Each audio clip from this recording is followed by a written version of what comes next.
And we're kind of thawing out a bit, which I think is pretty good considering it was looking pretty slushy around there and it was difficult to get around on the roadways. That said, we always have to think about how the cold and the thawing out can impact our homes and businesses. So we wanted to chat about that with meteorologist Rachel Goche with the Insurance Institute for Business and Home Safety. She's joining us right now. Rachel, thanks so much for your time. Yeah, thanks for having me today. Well, yeah, let's go ahead and talk about it. So, of course, we talked about how it is feeling a little bit warmer than we've been dealing with the last several days. We've heard from folks certainly, and we've heard even from, different municipalities around the area. They're dealing with, pipes that were bursting, so they're trying to repair those.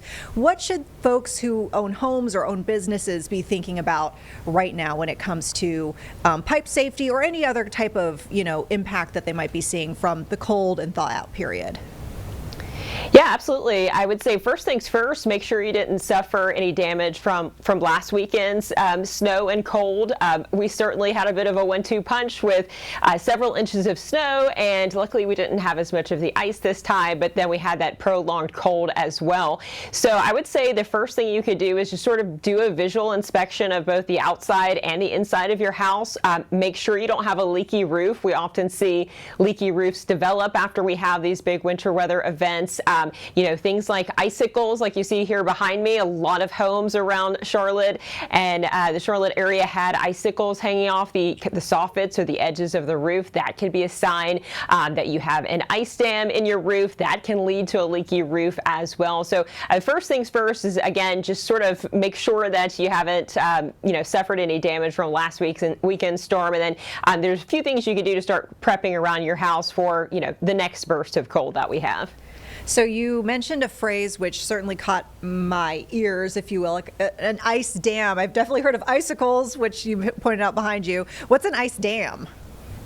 Yeah, so that's when you have a difference in temperature across the surface of your roof. Normally that means that the upper part of your roof is going to be warmer. That could be from warmer air circulating inside your attic and making its way out, and then the bottom portion of your roof is going to be colder. So you often see those icicles forming kind of around the edges of the roof or underneath soffits. You can even see icicles forming on things like siding. So that's, a potential sign of an ice dam, or at least something to keep an eye on as well. There's not a ton that you can do about it. The main thing you want to do is just be on the lookout for it. Again, keep in mind it could lead to a leaky roof, and if any of that water makes its way inside your home, you could be looking at water damage. So just keep a keen eye out when we have situations like this, and just do a visual inspection around the house. Now, we pointed out the fact that things are going to actually get quite warm, I guess, compared to where we were over the next couple of days. It looked like, our weather impact team was forecasting highs maybe in the 60s on some days. I suspect this might be a good time for folks to go around and maybe, if they haven't already done this, do a survey of their home and business. What would you recommend folks be on the lookout for? And I know we've talked about pipes a lot, but if there's anything about maybe, winterizing, if they haven't done that, keeping the heat in, because we know that energy conservation is really important, especially when it gets really cold, which we know it'll do once again at some point. Yeah, absolutely. I think we're in our fake spring, like we like to call it. It's still early February. We still have a lot of winter left. We're likely to get at least a couple of more cold snaps, maybe even some strong ones. So ahead of the next incoming cold, when it is warm and it's not so painful to get outside and do things around your house, make sure the gutters are clear. Soon as this latest storm was over, I went out and I pushed all the snow away from the edge of my gutters where they drain out. And I made sure that none of that pine straw kind of got pushed up, clogging them. I actually had some chunks of ice to pull out of my gutters as well. You want to make sure that water flows freely, off your roof, into the gutters, and down the downspouts and away from your house. So just make sure, gutters are clear and free of debris. They're not clogged up. If you didn't get a chance to insulate those outdoor water spigots, there's some really inexpensive fixes you could do. The foam covers, which Home Depot and all the other stores were out of. of. I think everyone ran out to get those during this last storm, but I actually got some pretty inexpensive ones online that were just, it was kind of like a cloth bag that you put over your spigot, and you Velcro it around there. You want to protect those from breaking as well. And then, of course, the bigger concern is often those pipes inside your home, exterior walls, those places that are less heated, under bathroom cabinets, under bathroom sinks. Make sure those are good and insulated ahead of the next storm, whether you're using foam insulation, a do-it-yourself type fix like towels or duct tape, but just make sure those are ready ahead of the next incoming cold.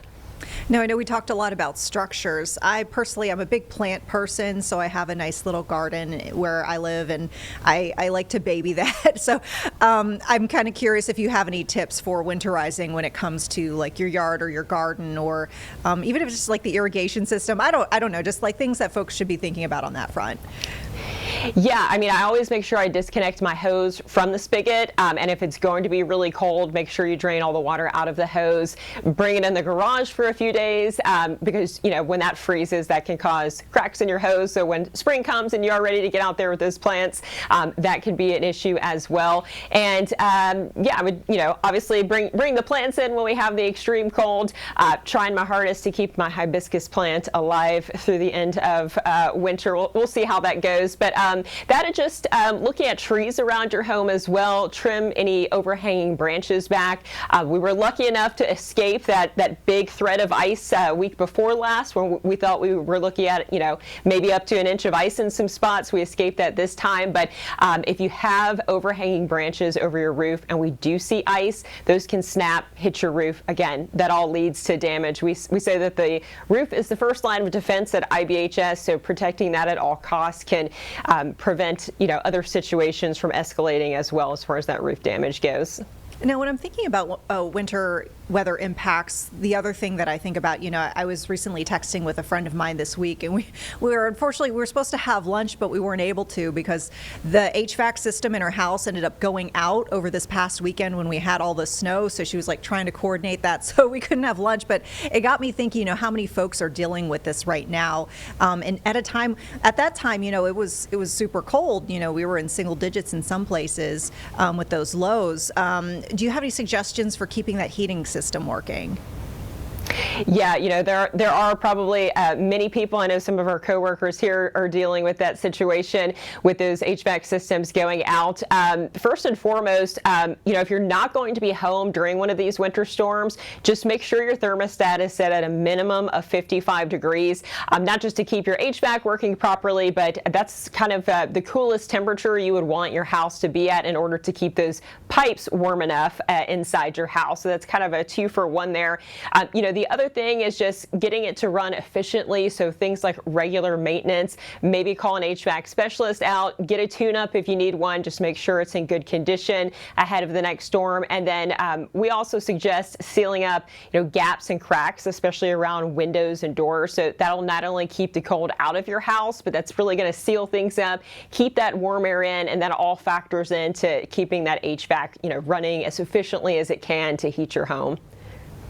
We wrap things up here. I think it's kind of cool to also just highlight in general what y'all do over there at the Insurance Institute for Business and Home Safety, because I didn't mention this, but we here at WCNC Charlotte know this because we've done lots of stories with y'all. Y'all are local to us. You're just down the road in Chester County, which is super cool to have such a close resource. But y'all do all sorts of research and looking into basically keeping you and your structures, if you will, safe in all sorts of different kinds of weather. So I guess for folks who aren't familiar with the work that you do over there, just give us a little peek behind the curtain. Yeah, absolutely.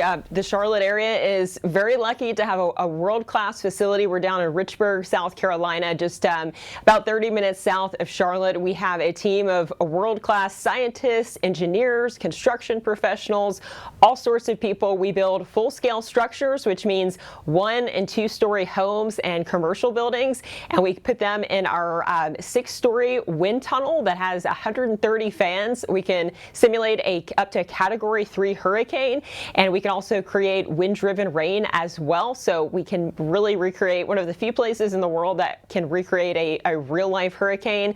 We also simulate wind-driven fire like you saw in LA at the beginning of 2025. We have a hail lab where we manufacture realistic hailstones. We shoot them at roofing materials, siding materials, basically everything we can do to crash test your home or business, find out how it stands up to these different elements, and we have our scientists here working to improve the way homes and businesses are built so we can minimize damage and minimize disruption for home and business owners. Yeah, it's really interesting and just kind of cool to see some of the work that y'all have been doing. I know I did some stories with you guys when it comes to hurricanes and also just in general, like wind safety and you know, just the dynamics of wind, which I thought was super interesting. Thank you so much, Rachel. We appreciate your time. This was a great chat. Yeah, thanks so much for having me. All right, take care and come back and join us anytime.